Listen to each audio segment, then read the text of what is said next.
Hello and welcome to our Genesee County's weekly COVID-19 public health briefing for May 8th, 2020. Today, we continue to be hopeful for less positive cases of coronavirus to impact our county's citizenry.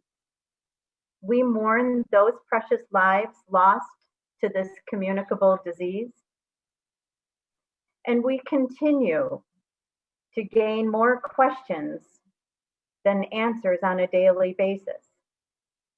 We ask for your help in stopping the spread by staying home, shopping solo, and always masking up when it is necessary to leave your home. We are proud to support our essential workers by following these guidelines as provided through our public health department, and we stay home and apart for our loved ones, for them. Thank you.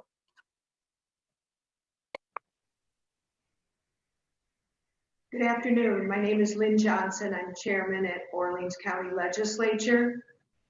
Our number one priority is to help protect the community, patients and employees of Orleans County. Now more than ever, it is imperative that we remain diligent in our social distancing habits and continue to wear a mask when in public. In regards to the disturbing amount of positive COVID-19 cases and deaths at the Villages of Orleans nursing home, the New York State Department of Homeland Security shipped 307 test kits to Orleans County yesterday, specifically for the nursing homes, after our outcry for the state to intervene and investigate this terrible situation. Orleans County is also requesting that New York State add a mobile testing site here so that our residents do not have to drive 45 minutes to get tested. I ask all of our residents to stay safe and to stay informed. Thank you. At this time, I introduce Paul Pettit, our Public Health Director, to give his daily update.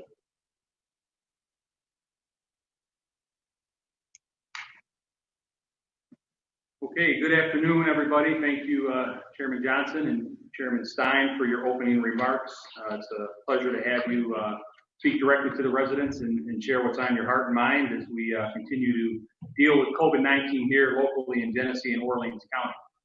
As I get started, I just want to take a quick minute to recognize our nurses. As many of you know, this is Nurses Week. Nurses Day, I think, technically was on Wednesday. But you know, we give them a whole week to try to honor and recognize the great work that they do. You know, personally, I have many nurses that work for us in the health department. I have two nurses in my family directly, and we all know what great effort and great dedication and sacrifice it is to be a nurse. And you know, we've all needed some level of medical care. We've all needed to engage in health, the health system at some level. And we've all had great interactions and the ability to have good relationships and good interactions with nurses. And you know, we know that they're working very hard right now, along with a lot of the other healthcare workers.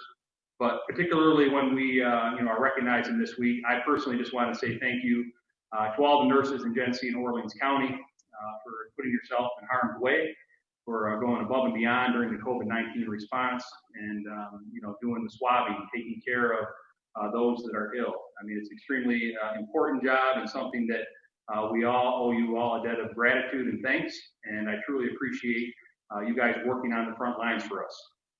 You know, and no matter if it's during a pandemic or just normal day-to-day work, we appreciate you and we thank you for your service. All right, so I'm going to continue on with our normal Friday afternoon activities, including going through some of our data and talking through some of the changes and different information that we've been dealing with this week related to COVID-19. So as of 2 p.m., Genesee County has received one new positive COVID-19 case for a total of 162 positive cases. The positive case resides in Batavia, excuse me, and the case is in their 80s. The newly positive individual was not on quarantine prior to becoming symptomatic. And one of the previous positive cases has recovered and has been released from mandatory isolation. 5 of the total active cases are hospitalized. So again, 1 new positive case today in Genesee County. Orleans County has received 0, repeat 0 new positive COVID-19 cases for a total of 124. So again, 124 total cases, 0 new being reported today as of 2 p.m. 2 of the previous positive community cases have recovered and have been released from mandatory isolation. 7 of the total active positive cases are hospitalized. And today we are reporting that an individual under the age of 65 who lived in the villages of Orleans has passed away. Due to privacy issues, we're not going to be releasing any further information on this, but again, as we continue to report out any death in our community is a tragedy, and my serious condolences to the family and friends of this individual as they go through this time and grieve the loss of their loved one. So again, cumulative data looking as we go through Genesee County is a total of 162 cases. We have had 1,179 negative tests. We have 16 folks under isolation. We have 53 under quarantine. We also have 3 deaths and 91 now recovered. In Orleans County, we have 124 positives. We've done 736 COVID-19 tests.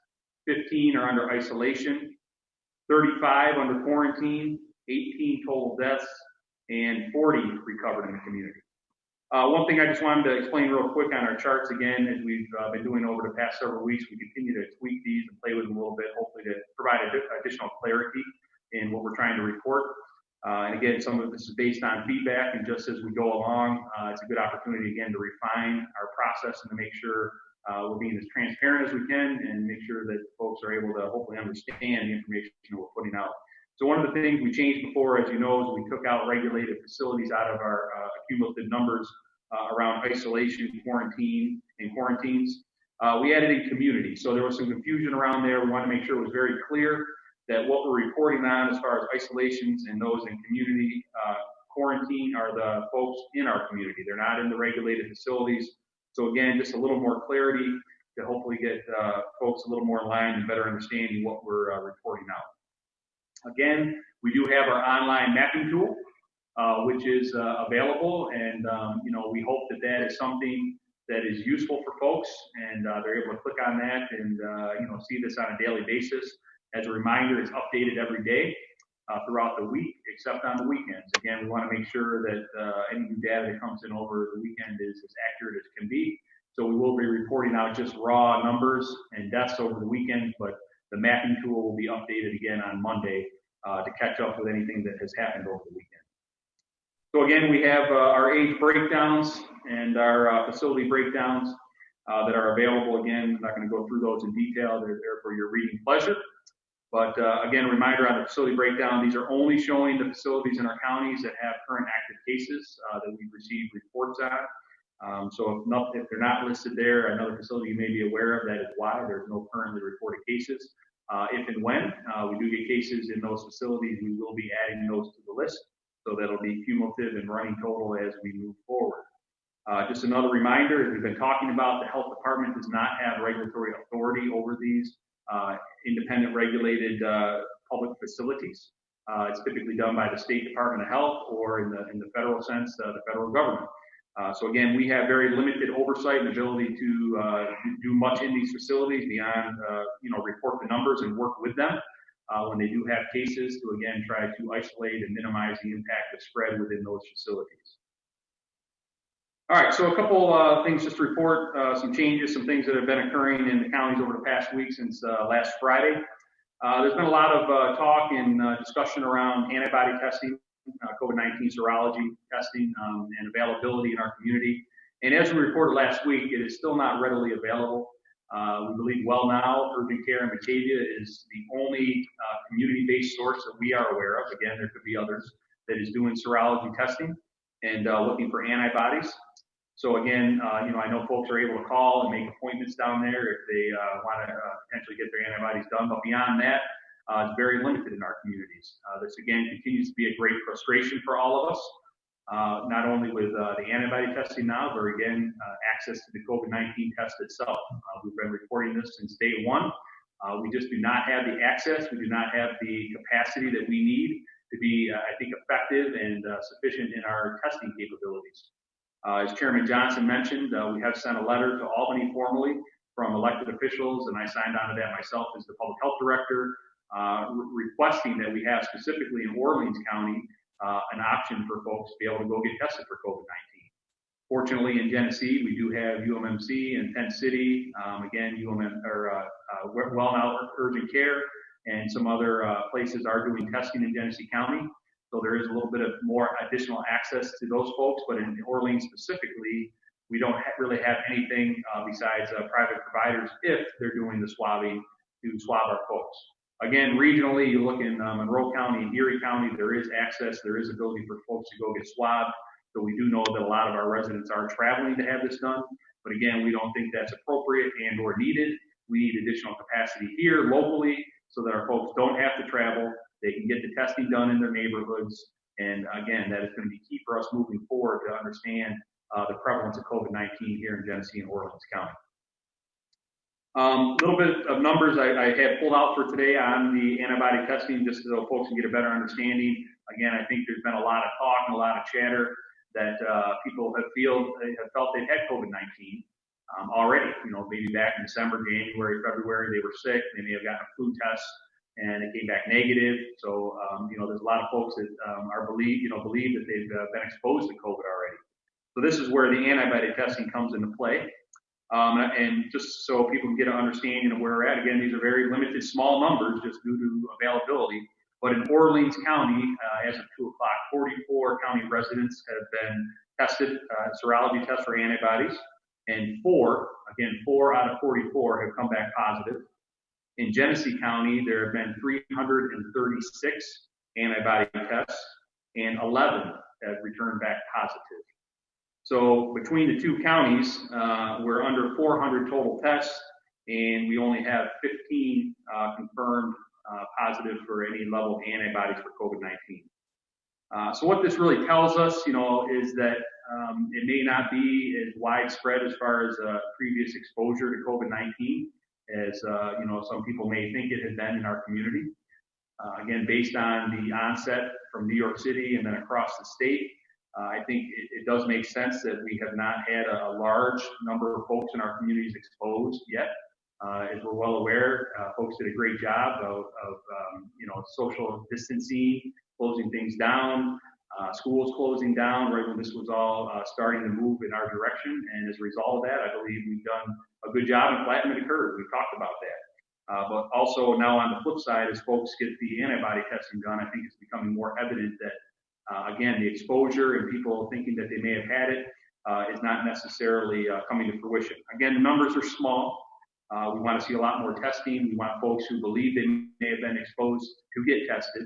But again, early numbers and indications show that that's not necessarily the case in our communities here. One thing also just to note on antibody testing, again, it takes 2 to 3 weeks potentially after an infection to potentially build up the antibodies. So again, most folks who feel they've been exposed 2, 3, 4 months ago, they would potentially have those antibodies. But if you potentially just were sick last week, even if you had the antibody test, it may not show up yet. So again, just some nuances of the testing. But again, we're trying to get more of this available. We want to get a better picture and understanding of what's going on in our communities. It'll help paint the picture for us as we continue to move forward in trying to reopen things and get our communities back up and running. Another thing that's unknown with antibody testing that we've been hearing about is a lot of folks, and this is not atypical with a lot of different diseases. Once you have it, if you have antibodies, you're typically protected and you may not get it again. With COVID, again, it's too early. There's a lot of data out there that is showing that you potentially could be reinfected. Again, we are hearing different mutations of the virus that even if you've been exposed to this one, if it does mutate, you could be exposed to mutated strains in the future. So there's still a lot we don't know about this. We're learning day by day about the virus itself and how it impacts us. But again, just want to provide a little additional data for folks to get a better understanding of what's going on here locally in our communities.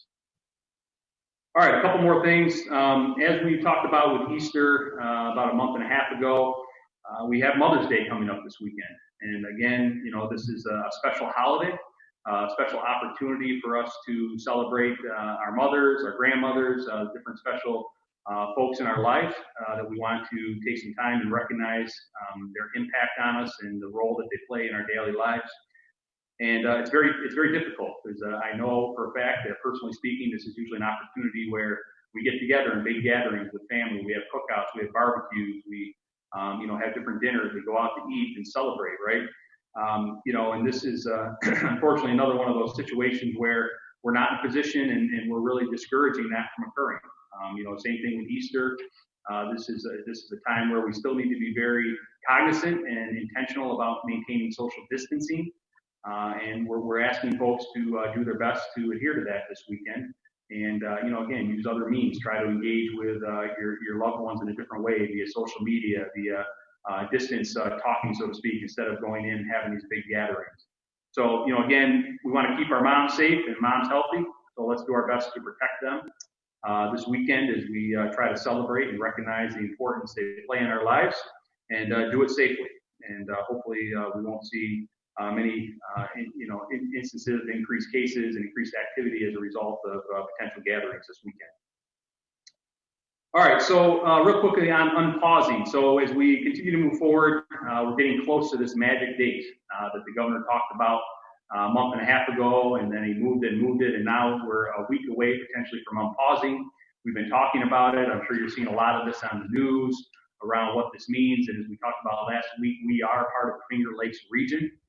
So Genesee and Orleans, based on an economic development zone, we are lumped in with the Finger Lakes region around Monroe County. And essentially our ability to move forward is going to be tethered to the rest of the counties in our region. So it's very important that as we move forward, just like with what I talked about with Mother's Day, this is the time we have to be vigilant. We have to continue to adhere to the social distancing requirements. We have to continue to wear masks, stay 6 feet apart from folks. We have to be very intentional here.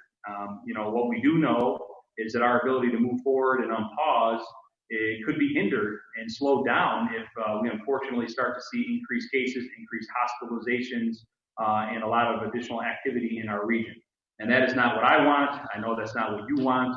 And we want to be able to move forward and start to peel back some of these regulations and restrictions as we move forward. So it's very important, again, that even though we may not want to, as the weather gets better and you know, we start to feel like we want to get out and start to engage socially a little bit more, we need to do it in a very smart and social way, and one that helps protect others as we move forward. One thing you may have been seeing some information on is how this plan is laid out to work. And again, things are very fluid with the state right now. We've talked about it many times, that the communication and the information that we get here locally is unfortunately not real time. The governor continues to share information on his daily updates and briefings, and the guidance documents come out 2, 3, 4 days later. So it unfortunately puts us in a very reactionary mode typically. And we are doing our best to understand, to comprehend, and to apply what that means to us locally here, so that we're all doing things as appropriately as we can to make sure we're all being safe and healthy.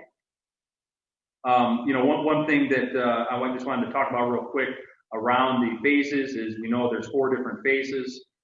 There has been a little bit of, I think, discussion and just unsure how this is supposed to be applied. From our current understanding, again, potentially due to change, but each phase is 28 days. So when you talk about a 4-phase plan, essentially what's going to happen is the governor is proposing to unpause, potentially starting May 15th, into phase 1. In phase 1, we're looking at different businesses like construction, manufacturing, wholesale supply chains, select retail establishments using curbside pickup only. You know, again, that list is fairly broad here. It's not very well descriptive, and I know there's many folks out there that have been reaching out to us asking, do we fit in phase 1? Do we fit in phase 2? And the reality is, we don't have a good answer for you. I know that's not what a lot of folks want to hear, but we are essentially dependent upon the state of New York and the Empire State Development Corporation to define what is essential, what's not essential, and what fits into these different categories. And we are committed to getting you that information as soon as we know. So again, going back to the phase process, we're talking 28 days here. So 2 weeks for phase 1, and then there's a 2-week assessment period. So as we talked about from the beginning, COVID-19 has a 14-day incubation period. So what has to happen is we have to unpause. We have to see in the incubation or the testing period, is there going to be an increase in cases? Is there a rise? Is there activity going on, which will give us some information into whether we should be able to move to phase 2. All right, so again, we're talking 4 weeks in between phases. Phase 2 currently covers professional services, financial and insurance and retail, administrative support, real estate, and rental leasing. So again, very broad categories. Again, 4 weeks later, if we continue to meet our metrics, we move to phase 3, restaurant and food service, hotels, and accommodations. Again, another 4 weeks, we move to phase 4, which covers arts, entertainment, recreation, and education.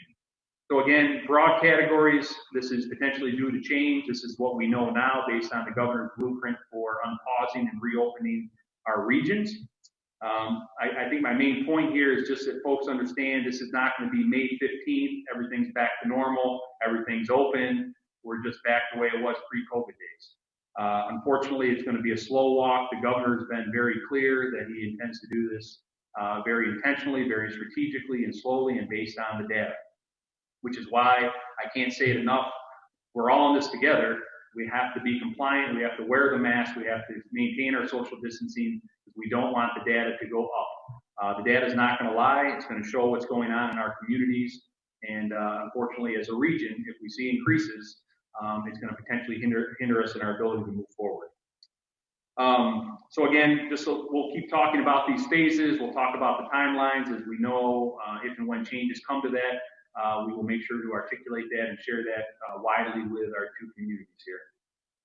Another thing that was just released out of Monroe County, and this is a regional tool that we just want to talk about real quick here, is the ROC COVID-19 health screening tool.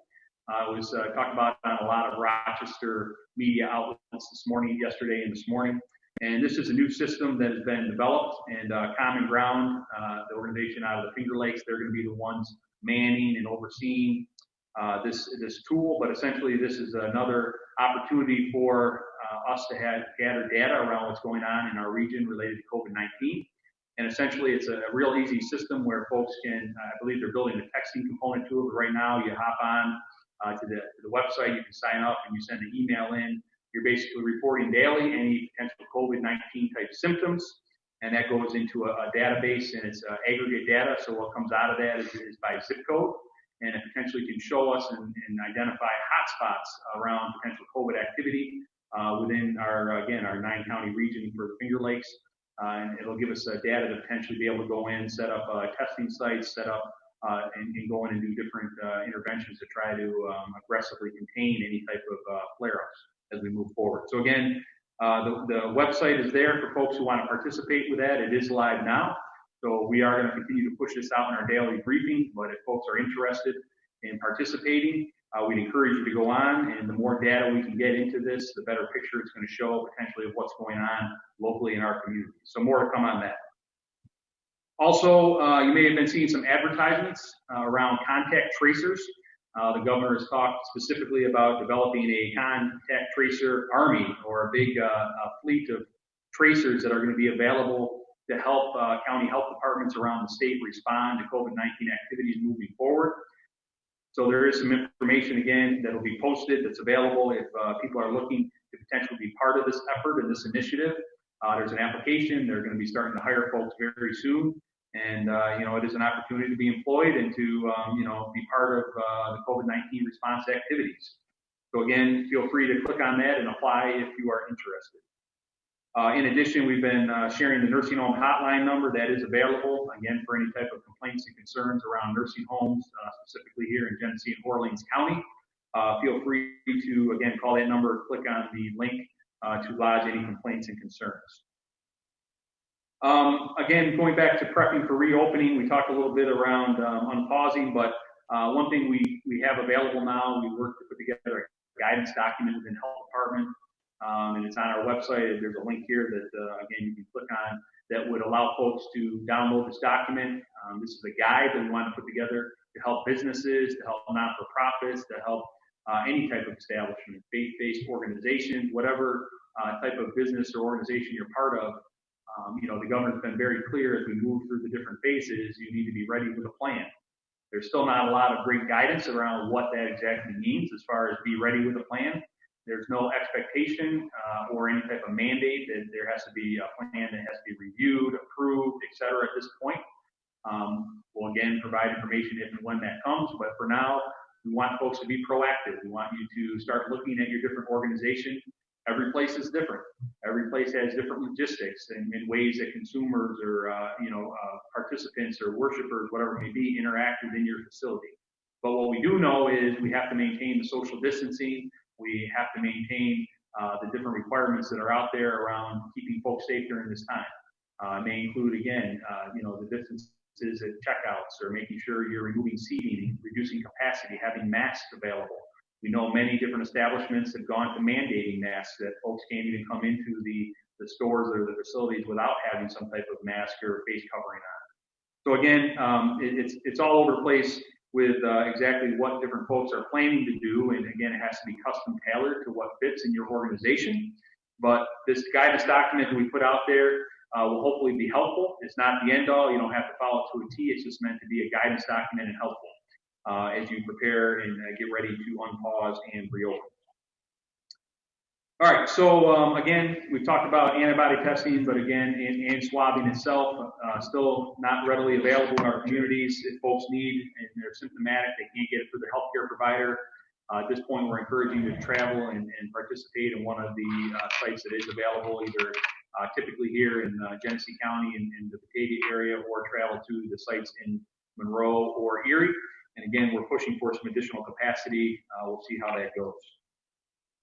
As I start to wrap up here, again, just typical reminders that I do around mental health. Again, we understand that this is a very difficult time. It can be trying. It can cause anxiety, depression, other types of behavioral health and mental health issues for folks.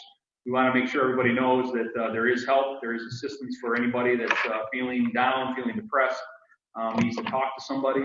So make sure you take the opportunity, if you're feeling that way, to talk to somebody. We do have our mental health departments in both counties. We have different independent and private organizations in both counties. And we also have our care and crisis helpline 24/7. So make sure you reach out, you touch base, and you're not alone. You're not abnormal. You're not weird. If you're feeling this way, it's definitely very understandable, and something that we have resources that are available for you during this time. Also, we have some information on there for domestic violence. We've also heard many reports around the state around increased domestic violence occurring during this time, with folks spending more time at home and being confined in different spaces. So again, if you're dealing with that or you need to make reports, again, the number is available here along with a link to make reports. So we would encourage you to utilize that as needed. All right, so with that, I'm going to turn it over. We're going to open it up to the media for questions. Again, if you have any questions, make sure you please state your name and your affiliation, and we'll be unmuting you guys here in a second so you guys can ask questions. Jay wants you to, if the face masks are mandatory or not, if you could clarify. Oh, okay. So quick clarification before we pause. Face masks and face coverings are required when you're out in public if you cannot maintain your 6-foot separation. That's really what the guidance and the governor's directive is right now.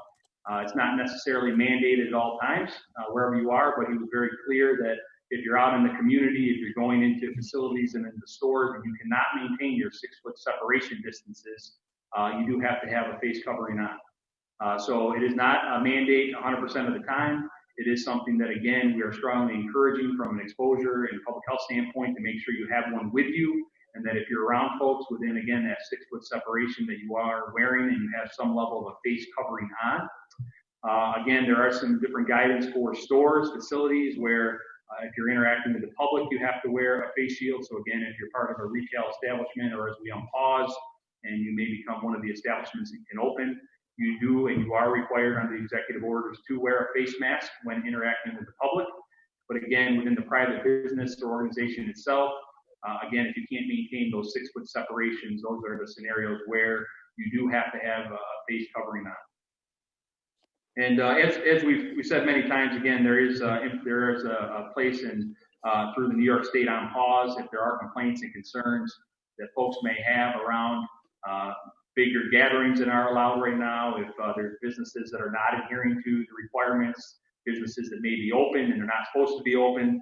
Again, the formal process for that is to go to that New York on pause site. You can click on the link. There's also a phone number that you can call and lodge a complaint. Essentially, that goes into the state, it gets logged in the system, and then it gets pushed back down to the locals for law enforcement or the appropriate agency to respond, to go out and figure out what's going on, hopefully get the establishment or the group, the people, et cetera, back to the place where they should be. So again, there is venues and places for folks to lodge complaints and concerns if you're seeing those in the community. Okay, so we'll turn it over now to anybody from the press that has any specific questions. We'll do our best to answer them. Okay, Paul, it's Tom Rivers with the Orleans Hub. I wondered with the 307 test for the nursing home, I wonder why that number. I don't know if that was a specific number you requested or if someone requested. Yeah, so essentially what happened here with the number on that is we did work with the nursing home facilities in the county, the long-term care facilities, and essentially they put together a line list. So they identified the number of residents in their census and also number of staff. So this is not just residents. The state wants to come in and test residents and staff in all of our regulated long-term care facilities in the county. So obviously 307 is a bit of an odd number, but that happened to be the total of the line list that was submitted to the state. Okay. And I suppose people would wonder about the Dementia Wing, if anyone has tested positive there. I don't know if you know. Again, we can't speak to specifics of inside the villages itself. We're going to have to refer you back to the villages administration and or the State Department of Health to speak on specific questions in regards to inside the facility. Well, if I could just ask you one more that you probably can't answer. I wonder if anyone has recovered in the villages that have had the virus. Well, again, we don't track them specifically inside the facilities. Again, going back to the conversations around our data, I will say that, anecdotally speaking, as you guys are well aware, we follow a 7-day, 3-day fever-free for folks to get recovered once they've tested positive in the community side. So following that same standard and metric based on time frames, it would be safe to assume we've had folks recover within the villages and within other facilities that we do not track, again, these regulated facilities. So again, based on our clearance criteria that we use, again, we don't have a specific number for you within, but based on that time frame, I would say yes, there have been folks that have officially recovered within the villages. Okay. Thank you. Yep. Hey, Paul, it's Howard Owens with the Batavian. Howard, how are you? Good. So I got just probably two questions. The first one is looking at the age chart for Genesee County. We see a lot of 20s and 30s, 40s. The numbers seem higher percentage-wise than what we see elsewhere or statewide.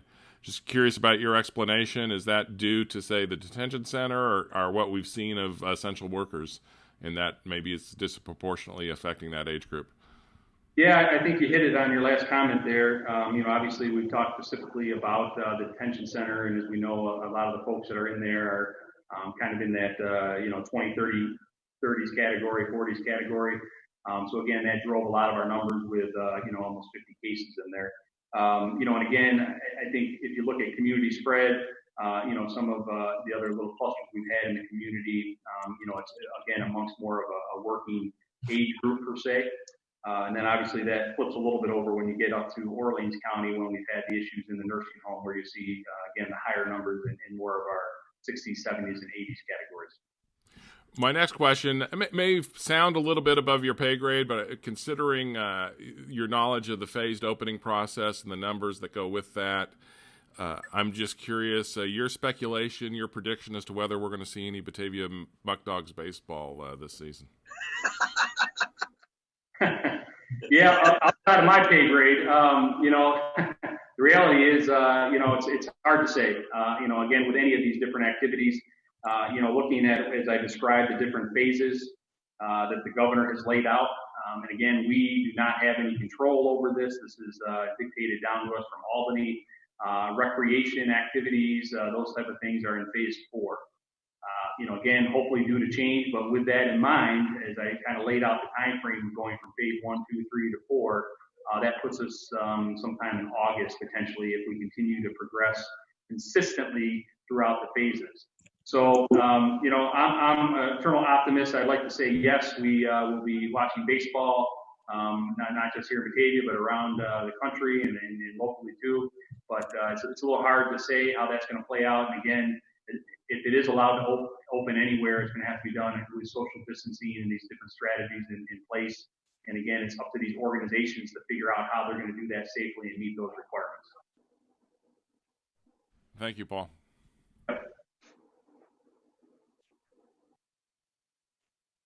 Paul, it's Tom Rivers again. Would you consider playgrounds to be phase 4 with recreation? Well, Tom, that's a good question. I mean, it's all in the interpretation. I guess I would like to personally see them opened up before that if we can.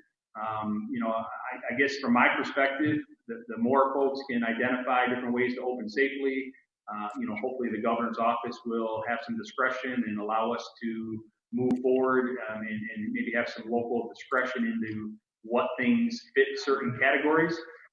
Again, I think, potentially with these different playgrounds in our village parks and different areas, again, if there's a plan, if it's laid out, if it's talked through in a very safe and strategic way, I do believe there's ways that we can move forward with opening some of those up. Again, hopefully before the middle of August. With those contact tracers, would they work for you? Or would they be state employees, do you think? Yeah, so it's actually a contract through the Michael Bloomberg philanthropic company, organization, whatever his not-for-profit is. PCG, which is a company that runs actually one of our early intervention program software systems in the state. They've been the ones that have been identified and tasked with overseeing the hiring and the overseeing of hiring this contact tracing army. So they will not be county employees. They will not be state employees. They'll be hired through this company, and they will be tasked and loaned out and assisting different local health departments as needs arise. Our understanding is these folks will be trained. They'll be certified and be ready to go, and they'll be really used more as a surge capacity in different counties, different regions, if and as hotspots occur. So locally here, how that would play out is if all of a sudden we were seeing significant increases in Orleans or Genesee County, and it was beyond the capacity of our local health department staff to do the effective tracing and putting folks under isolation and quarantine orders, we would reach out to this system. We would notify them that we're having some capacity issues, and again, they would send folks out. They would be embedded with us, but they would not be our employees, but they would be reporting and working alongside our health department staff. Do you need people right now, to, I guess, help with the surge? So that's a good question. Right now I've reported to the state a couple times on the level of our local contact tracing capacity in both counties. And again, with a shared service arrangement between our health departments, we have 23 that are currently trained and doing some level of contact tracing at the moment. But we also have up to the 30 level, again, trying to hit that 30 per 100,000 that we've identified that can assist us as needed. And based on the number of cases that we're seeing, these 2s or 3s or 4s per day, my staff are currently in a position where they're handling those numbers readily and without too much trouble internally. So unless we start to see significant spikes as we unpause, or we start to see more complex cases, again, as we unpause, if people are not practicing social distancing and masking, and the case contact and the close contacts of these positive cases become more widespread, and they become more complex in doing the contact tracing, we're in pretty good shape right now. Okay.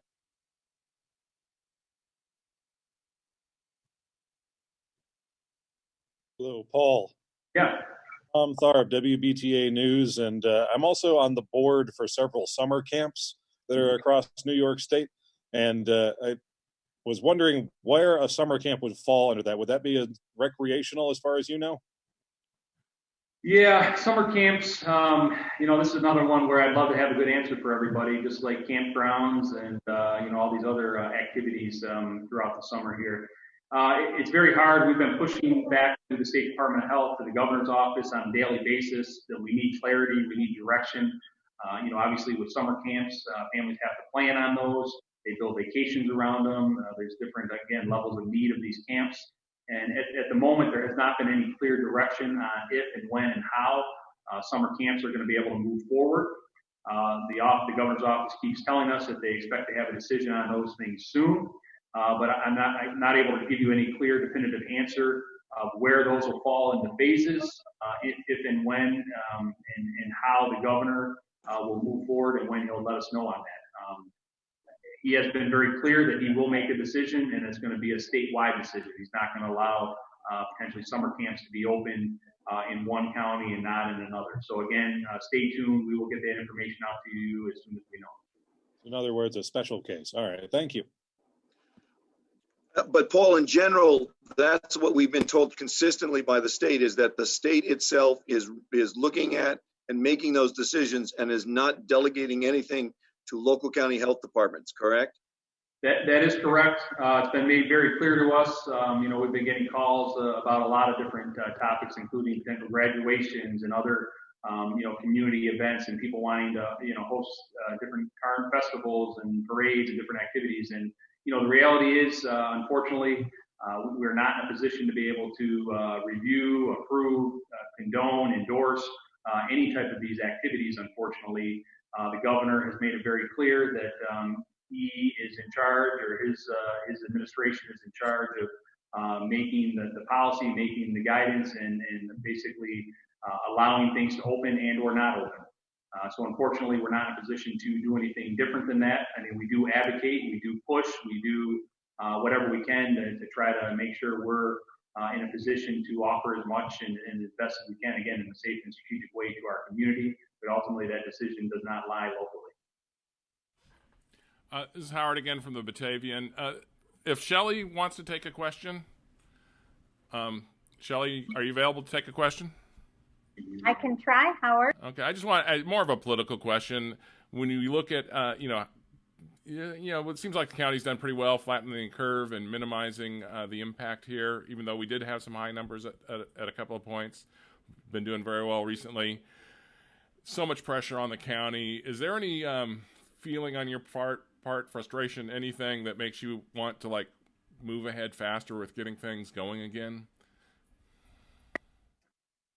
Howard, thanks for that question. Here's what I know is that if we get to a point where it is safe enough to open a couple of our industry partners, and then everything that we've worked to gain just becomes out of control, then we start all over again. And that would be worse than what we are doing right now. There's absolutely no doubt about the fact that there is incredible frustration on every business level, whether it be large business, small business, mom and pop shop. People are tired. People are grieving their lives. And so the worst thing that we can do right now from a very practical position is to just discard all of the good practices that we have put into place and move forward too fast. And unfortunately, I think that is the reality that we are all living under today. So thank you for that. I appreciate it. Take care, Shelley. Thanks. Paul, if I could just ask one last question. I did want to wish Shelley a happy Mother's Day, and Lynn. But, with all the agricultural workers coming from out of state and out of country, is there some kind of quarantine that they do when they arrive, for a week or 2 or 2 weeks or whatever? Yeah, it depends again on what country they're coming from. And again, most of the places where these folks are coming in from, they're not necessarily under those mandatory quarantine countries. We do know that some farms are quarantining their folks when they come in for a 2-week period out of precaution. It's not something that we are necessarily mandating and requiring, but I don't think it's a bad practice to do that. We've been very engaged with the agricultural and the growers in both of our counties for several weeks, going on months now, around helping them to get prepared for their workers. We know that obviously we have a lot of dairy farms who have year-round help and year-round workers, but more the seasonal end with folks coming in for the planting season and throughout the summer into the fall for the harvest. We know with this population we need to have good dialogue and make sure that we're again trying to push the most recent guidance and hopefully language that can be readily understood and available. We're working hard with emergency management and Cornell Cooperative and other agencies to make sure the growers have access to masks and hand sanitizer and the different information that they may need, again, to make sure that their full-time staff and also their seasonal farm workers are safe and protected. We're also working with the growers specifically on potential plans around if there are positive cases within the camps. How do we safely isolate and quarantine folks and make sure that we're protecting everybody's health during those times. So again, a lot of dialogue has been ongoing in the background, and we continue to work with the growers. We have great collaboration and good working relationships. And so far there's been a great willingness on the part of the growers to make sure that they're adhering to the guidelines and doing everything they can to protect their workforce. Okay, thank you. Any other questions? All right. Well, again, I'd like to thank everybody for tuning in for our Friday afternoon briefing. As I mentioned earlier, again, happy Nurses Week to all of our nurses in our communities. Thanks again for all that you do. And happy Mother's Day to all of our ladies out there in our lives. So with that, be safe, be healthy, keep your distances, and wear your face coverings. Thank you. Thanks, Paul. Thanks, County Health.